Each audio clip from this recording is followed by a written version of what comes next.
So I have my wine, of course, because like I said, it's messy. So we're just gonna get into it. You are a trans woman, correct? Yes. Okay.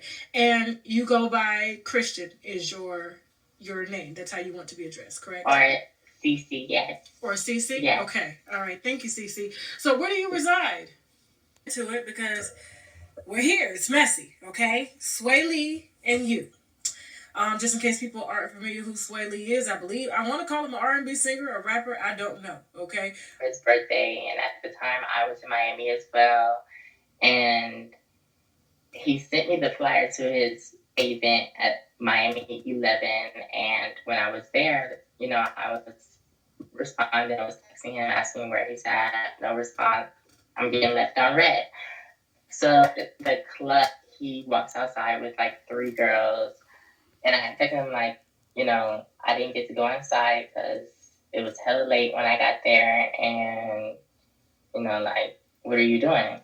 So he leaves me on red twice, walks straight past me after the club, like he didn't know who I was, and I just didn't appreciate it at all. So yeah, So we did you? met. Yes, Okay. yes. He texted me telling me to come to his house, and it was like 10, 11 a.m. I was in downtown LA, so it took me some time to get there, to Woodland Hills. And when I got there, I guess, yeah, I fell asleep. So the person who ended up dropping me off ended up leaving, and I had to wait for them to come back. And so, in the midst of waiting for them to come and get me, he finally texts me like, "Oh, I fell asleep. Come back. What's your name? Like, let me tell the security to let you in." So I finally go back. I went inside the gate, walked up to his house. I sent you a video of me walking through his suburb. Um, when I got to the door, I walked in. He walked me directly to his room, and we smoked. We talked about his puppy that he had got. We watched a movie on Netflix, laid in his bed, like just two regular people just chilling, enjoying each other's time. It never got to the point of any sexual relations at all. Like he was real respectful, and he said he was just on vibes. Like he wanted to just be on vibes. He didn't want to hop into nothing, too fast.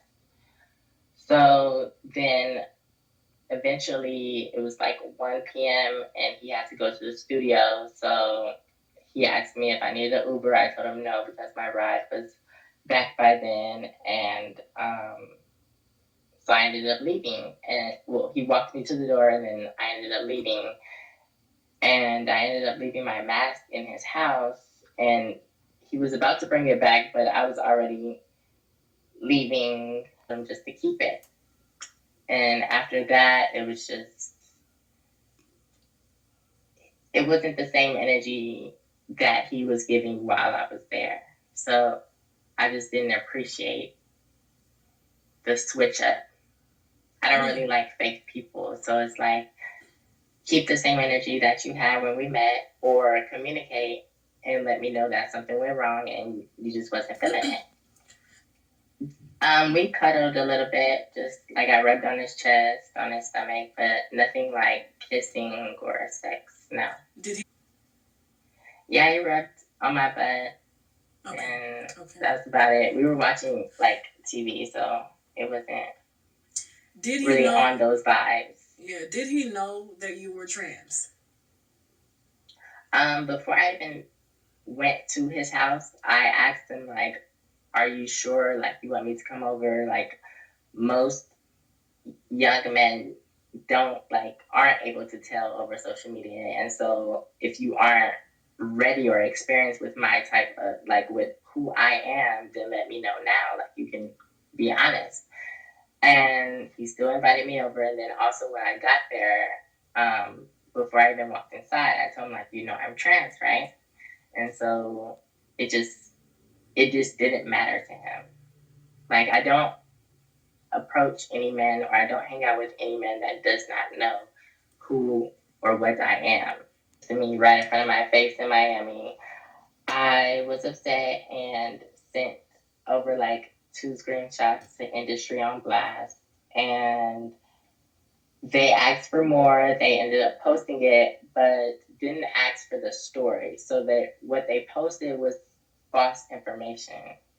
They posted the screenshots and all the videos that I sent, but then they turned the story around and tried to make it seem like I was locked outside of his house. He wasn't letting me in or something, and then they also identified me as a real woman, which stirred the pot a little bit in the comments. And so I had to correct them, DM them, let them know like I'm trans, like you're putting a false narrative out there that I didn't tell you to post. Like you're just trying to find something to keep your page relevant, and you didn't post the real story. So when they did correct the post and Swae saw it, he posted on his story saying like basically calling me a catfish and everything. I sent it to you, the screenshot of his story, and I responded to him like, if I was a catfish, you shouldn't have let me in your house. Like, what man let someone who catfished them still walk inside their house and chill in their house, smoke weed, all of that, you know? So he said that you guys are. What's crazy is he, after posting that and I responded to it, that wasn't his first, like, in the rest of the screen recording that I sent you, his direct response was blocking me when I responded to his story. And so I guess management or someone told him to unblock me, and he responded trying to make it seem like he didn't know what I was talking about, that my page was on private, so I catfished him, like trying to make it seem like he was innocent in a form of sense. His security guard, I don't know if you can see that screenshot, but I was looking at my views and I seen his security guard was watching me. Like, his brother ended up blocking me as well. And it was just a whole mess that didn't need to, like, you turned it around and tried to make me seem like a liar. And people were in the comments disrespecting me. That's what I don't tolerate. So. Okay. Make sure you like, comment, subscribe, and share the video. And as always, stay Corona-free, bitches. Make sure you check out that Lizzo video too. She backing it up, looking good. Stay Corona-free again, and I'm out of here. Until next time.